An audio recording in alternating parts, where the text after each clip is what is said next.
देश के अंदर लोकसभा के चुनाव कल ख़त्म हो जाएंगे। आज 31 मई है और कल 1 जून को लोकसभा के चुनाव का लास्ट फेज है। 1.5 महीने लंबा ये कार्यक्रम चुनाव आयोग ने बनाया था, बहुत सोच समझ करके और सरकार से सलाह मशवरा करके इतना लंबा ये कार्यक्रम रखा गया था। ये वीडियो हम अंधेरे जैसे में कर रहे हैं, अंधेरा सा है, लाइट नहीं आ रही है। इलेक्शन के दौरान जिन जिन जगहों पर चुनाव ख़त्म होते चले गए वहाँ ये लाइट की परेशानी बनी हुई है। रात में कई मरतबा जाती है और काफ़ी देर तक के लिए चली जाती है। जब चुनाव नहीं हुआ था जिस वक्त तक, उस वक्त तक लाइट ठीक आ रही थी। उसके बाद से फिर इधर की लाइट काट के शायद उन इलाकों में दी जा रही है जहां इलेक्शन होने हैं।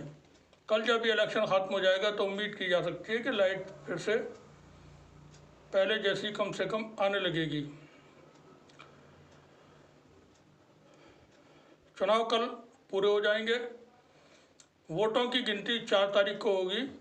इस दौरान प्रधानमंत्री मोदी मेडिटेशन के लिए एकांतवास में कहीं पहुंचे हुए हैं और वहां वो योग साधना कर रहे हैं। टेलीविज़न के कैमरों के दौरान, कैमरों की नज़र में वो तमाम तस्वीरें कैद की जा रही हैं। उनके बड़े आलीशान बड़े कैनवस के वीडियोज़ और तस्वीरें सोशल मीडिया पर मौजूद हैं। इस तरह की भक्ति या साधना ठीक है, अब जिसका जैसा भी अपना तरीका है वो तरीक़ों को अपनी नहीं छोड़ता है। अब जब ये नतीजे आएंगे 4 तारीख को, तो जैसा रुझान है, इंडिया गठबंधन बड़ी बढ़त के साथ 300+ सीटों के साथ में वो जीत हासिल करता हुआ नज़र आ रहा है। बीजेपी और एनडीए गठबंधन सत्ता से बहुत दूर अभी तक की जो जानकारियाँ हैं उसके मुताबिक रह जाएंगे, मगर प्रधानमंत्री मोदी और उनके लेफ्टिनेंट गृह मंत्री अमित शाह सत्ता से दूर होना नहीं चाह रहे हैं। जिस तरह की उनकी बॉडी लैंग्वेज है, जिस तरह की उनके वीडियो में जो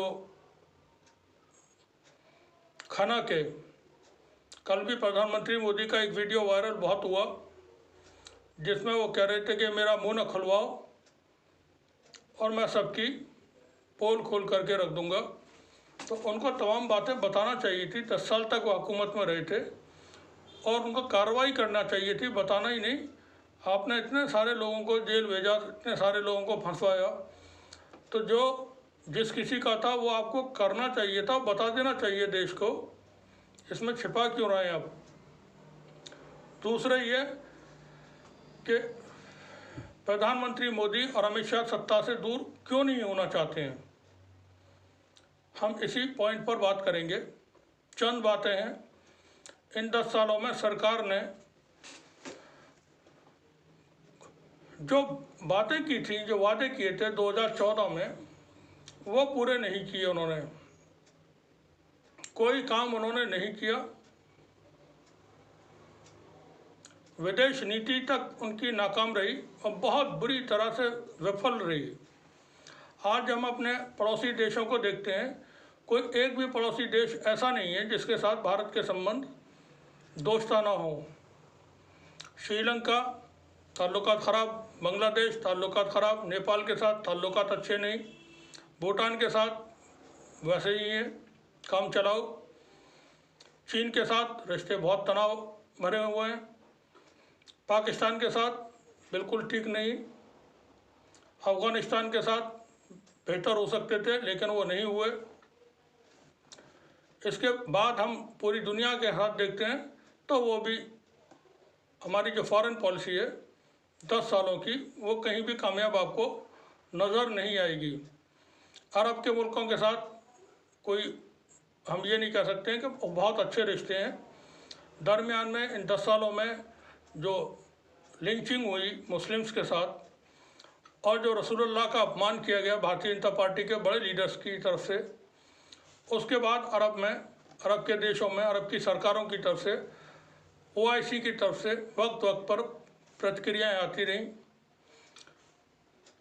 तो जब हम देखते हैं कि 10 साल में कोई काम हुए नहीं, जो काम हुए वो बड़े ख़तरनाक वाले हुए हैं। उसमें अडानी के पोर्ट, अडानी को देश की तमाम संपत्तियों पर कब्जा देना हो, अडानी के पोर्ट पर हज़ारों करोड़ रुपए की ड्रग्स की बरामदगी हो, इटली ने भारत के जहाज़ को कब्जे में लिया था, लाइट आ गई है, उन्होंने तब कहा था कि इसमें भारत के जहाज़ में ड्रग्स, नशीली दवाइयाँ ISIS को पहुंचाई जा रही थी। ध्यान रखें, ISIS ब्रिटेन का एक अखबार है फॉरेन पॉलिसी, 2019 में उसने खबर छापी थी, बड़ी रिपोर्ट थी। तीसरी जंग में हमने भी उस खबर को हिंदी, उर्दू, अंग्रेजी तीनों भाषाओं में छापा था। आप लिंक तलाश करेंगे मिल जाएगा, पढ़ने के लिए पूरी रिपोर्ट मिल जाएगी। फाइनेंशियल टाइम्स ने खबर छापी थी कि श्रीलंका के अंदर न्यू ईयर पर जो क्रिश्चियंस के इबादत गाहों पर और क्रिश्चियन कम्युनिटी पर हमले हुए थे, वो भारत की एजेंसियों ने दाइश ISIS के साथ मिलकर के करवाए थे। उसी रिपोर्ट में खबर थी कि भारत की एजेंसियों ने ISIS के साथ मिलकर के अफ़गानिस्तान के काबुल, कंधार और जलालाबाद में सिख समाज के गुरुद्वारों पर हमले करवाए थे। उसी में खबर थी कि भारत की एजेंसियों ने ISIS के साथ मिलकर के ईरान, टर्की, फ्रांस और कनाडा में हमले करवाए।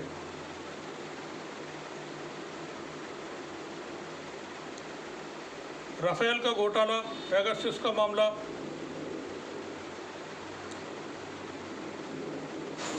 कोरोना के वक्त में PM केयर फंड,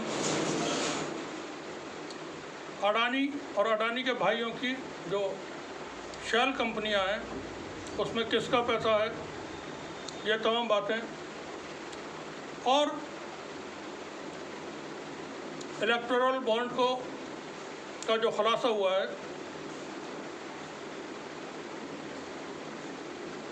उसके बाद जो खबरें सामने आई हैं दुनिया भर की, तो जिन मामलों में अरविंद केजरीवाल और दूसरे लोग गिरफ्तार हुए और जेल पहुंचे, जिनमें अरविंद केजरीवाल के ख़िलाफ़ किसी तरह का कोई सबूत भी मौजूद नहीं है, वहीं आरोप लगाने वाले लोगों ने, जिन्होंने अरविंद केजरीवाल का नाम लेकर के आरोप लगाया, उन्होंने भारतीय जनता पार्टी को पैसा दिया 55 करोड़ रुपए। उसका पूरा लेखा जोखा मौजूद है। ये कुछ चीज़ें हैं। पुलवामा का हमला हुआ था, अभी हमने फाइनेंशियल टाइम्स की रिपोर्ट का आपको बताया। पुलवामा जो हमला था वो सुसाइड अटैक था। भारत के मीडिया ने चंद मिनट के बाद ही बता दिया था कि वो पाकिस्तान ने किया है, और उसके बाद फिर बालाकोट, और बालाकोट के बाद फिर पाकिस्तान ने भारत के ऊपर हमला किया, जिसमें अभिनंदन का मामला सामने आया था, और भारत के जहाज़ों के मार गिराने की भी बात सामने आई थी।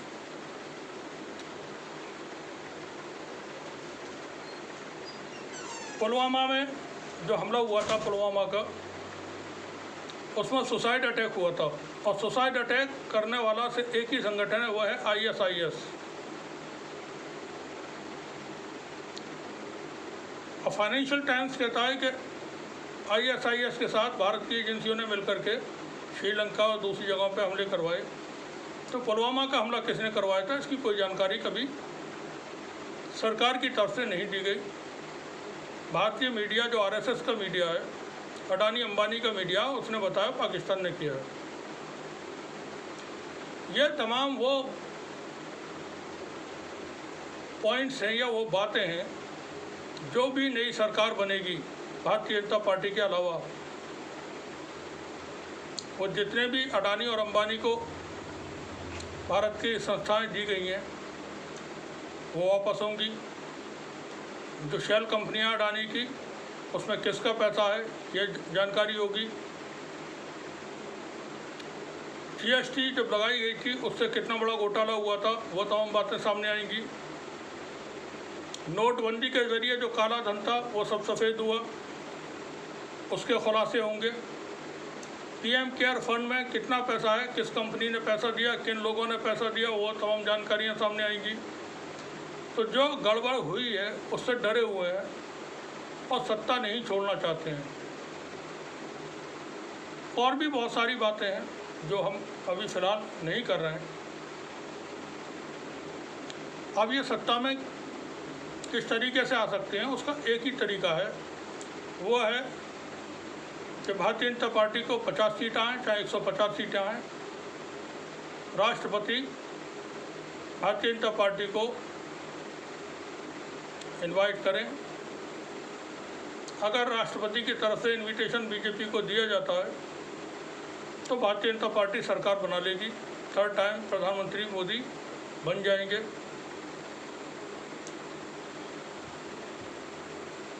या चुनाव आयोग, जैसा कि चुनाव आयोग ने किया है, कुछ सीटों पर जो जानकारियां हैं उसके मुताबिक मीडिया में ये जानकारियां मौजूद हैं, कुछ सीटों पर 1 लाख से भी ज़्यादा वोट बढ़ाए गए हैं।